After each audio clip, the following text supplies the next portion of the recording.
Okey, macam mana sesuatu bisnes dropship boleh jadi haram? Okey, saya ada tengok beberapa tutorial yang disediakan oleh beberapa orang yang bercerita ataupun berkongsi ilmu dalam YouTube tentang bagaimana nak buat duit di Shopee menggunakan konsep dropship, dan apa cara yang digunakan itu sebenarnya adalah tidak sah di sisi syarak, di sisi Islam. Dan benda tu sekarang ni berleluasa digunakan oleh orang ramai.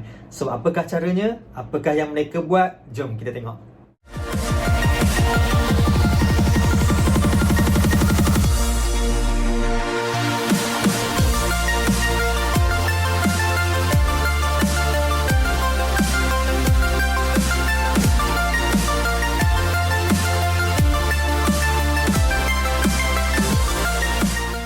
Bagi mereka yang pertama kali datang ke channel YouTube saya Wan Muhammad Ali. Dalam channel ini saya berkongsi dengan anda tentang cara buat duit secara online, yang mana yang saya dah cuba, yang saya dah test sendiri. Okey, so kalau anda nak belajar, anda nak tahu tentang perkara-perkara ni, jangan lupa tekan button subscribe di bawah dan tekan loceng untuk pastikan anda mendapat notification apabila saya update video-video yang baru. So, kembali kita berkaitan dengan cara dropship di Shopee yang haram. Macam manakah satu-satu bisnes dropship itu boleh menjadi haram? Okey, sebab dia adalah apa yang diajar oleh beberapa orang guru di luar sana. Apa yang saya tengok, mereka suruh kita mencari mana-mana produk di Shopee ke, di Lazada ke, di Alibaba ke, di mana-mana sahaja platform yang ada menjual produk yang murah. So, mereka minta kita, mereka ajar kita suruh ambil gambar, ambil info, buka kedai kita sendiri ataupun jual di Facebook, jual di mana-mana saja. Kemudian dapat sale, kita order balik dengan orang yang menjual dengan harga yang murah tadi, dan kita bayar dia harga murah, kita ambil harga yang mahal. Okay, so apa yang silapnya? Okay, apa yang silapnya? Saya pun ajar macam tu juga. Silapnya adalah dia tidak menjadi ejen yang sah. Okay, dia tidak berdaftar sebagai ejen ataupun supplier tersebut. Tiba-tiba dia menjual produk tersebut tanpa kebenaran. So, ini melanggar syariah Islam, ini melanggar undang-undang Islam, ini melanggar jual beli dalam Islam. Dalam Islam, kita tidak boleh menjual sesuatu yang bukan hak kita kecuali kita telah dilantik sebagai ejen kepada produk tersebut. Contoh, kawan kita dia nak jual motor. Okay, dia kata, aku nak jual lah motor aku ni, nak jual dalam 1,500. Okay, motor lama nak jual 1,500. Dia pun bagi tahu lah kita, kau nak beli tak? Kita pun kata, tak nak. Kita tahu dia sedang menjual produk tu ataupun motor dia. Jadi kita pun pergi ambil gambar dia. Okay, minta gambar sikit, nak tengok, aku berkenan, aku nak beli. Kita kata macam tu. So, kemudian kita pergi post dalam Facebook ataupun kita post dalam WhatsApp group. Okey, ataupun dengan kawan-kawan kita, kau nak beli tak motor? Okey, aku nak jual harga 1,800. Nampak? Dia markup ataupun dia naikkan harga 1,800, sedangkan kawan dia tadi jual 1,500.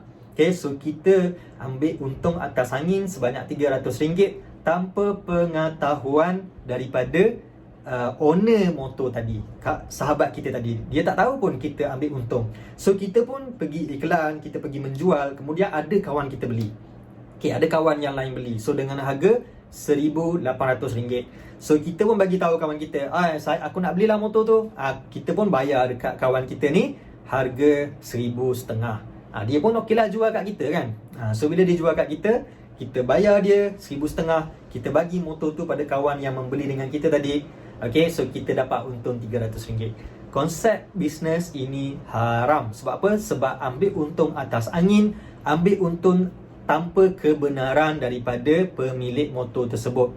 Kalau nak buat macam tu, kalau nak jual, nak ambil untung macam tu, anda kena beli dahulu. Okay, kena beli. Dekat kawan ni, katakanlah si A ni bagi tahu, okay, tak apa, aku beli motor tu. Kemudian nak jual 1,800, jual lah. Okay, jual 1,800, nak ambil untung RM300, tak apa, sebab tu hak kita. Kita dah beli. Itu tak apa. Yang kedua, kalau katakanlah kita tak nak beli, okay, kita bagi tahu dia, okay, ginilah, aku tolong jual. Okay, aku tolong jual, aku nak ambil untung sekian-sekian, ataupun aku nak ambil untung berapa aku suka. Kau bagi tak? Tanya dia kan, kau bagi tak? Aku nak ambil untung lah berapa aku suka. So, owner tu kata, tak apa, kau ambil lah berapa kau nak, aku nak 1,500 je. So kita telah dilantik secara sah, kita telah diamanahkan, diberi tanggungjawab untuk menjual motor tersebut. Dan owner tu bagi tahu kau punya pasal lah, kau nak ambil untung berapa pun. Okay, yang penting dia nak 1,500. So kita boleh jual sebab dah dilantik secara sah. So ini yang berlaku dalam bisnes online sekarang. Ramai orang menjual produk orang lain tanpa kebenaran. Hanya pergi buka dalam Shopee, cari produk yang harga murah, okay? Kemudian katakanlah harga dia RM10, so kita pergi jual RM30, okay? Tanpa pengetahuan daripada penjual tadi, okay? Owner produk tersebut, dia tak tahu pun kita ambil untung atas produk dia, okay? Bila ada orang membeli dengan kita bayar kepada penjual tadi, kemudian kita hantar kepada ataupun kita bagi alamat orang tadi. So itu dropship lah sebenarnya, konsep dropship, tapi bukan secara sah. Dia tidak minta kebenaran dan dia tidak dilantik secara sah oleh owner produk tersebut. Okay, so inilah cara dropship yang haram. Jadi mana-mana orang yang telah pun membuat bisnes dropship secara konsep yang saya nyatakan tadi, so anda boleh teruskan, tidak ada masalah. Cuma silalah kontak supplier-supplier anda, kontak orang-orang yang anda ambil produk daripada mereka, bagi tahu saya nak jadi agent. Okay, saya nak jadi agent dropship, boleh ke tak boleh. So kalau dia bagi, teruskan. Kalau dia tak bagi, anda terpaksa stop, okay, strategi tersebut, penjualan tersebut. Okay, hanya orang yang diberi tanggungjawab ataupun dilantik sebagai ejen sahaja yang boleh menjual. Sebab tu dalam video tutorial saya tentang cara buat duit dengan dropship ataupun cara buat duit dengan Shopee, saya nyatakan kepada anda supaya register, daftar sebagai ejen yang sah. Bukan main copy paste je, bukan main cedok-cedok ambil produk orang dan jual. Okey, itu adalah konsep yang haram. Okey, tu yang pertama. Okey, itu adalah berkaitan dengan dropship lah.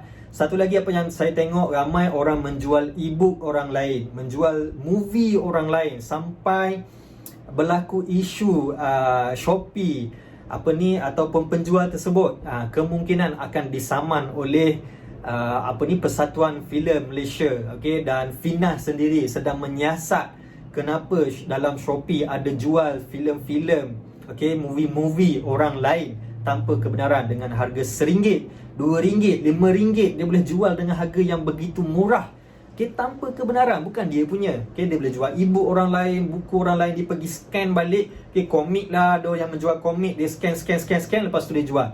Semua tu adalah haram. Okey, jangan buat kerja-kerja macam tu lah. Okey, kita nak mencari rezeki yang halal, kita nak mencari rezeki yang betul, dan kita nak buat bisnes dengan lama. Okey, kita tak nak untung sikit-sikit, dengan untung sikit tu masuk neraka. Okey, kita tak nak dalam untung sikit, lepas tu benda tu tak boleh pergi jauh. Okey, boleh makan sekejap, lepas tu habis.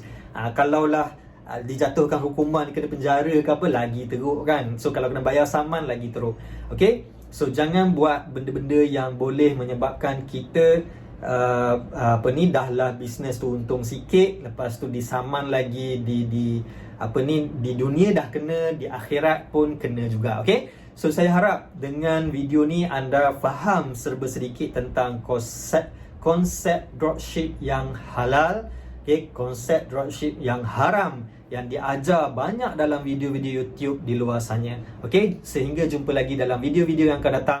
Jangan lupa tekan button subscribe dan loceng untuk pastikan anda mendapat notification apabila saya update video-video yang baru di masa yang akan datang. Sekian saja, jumpa lagi.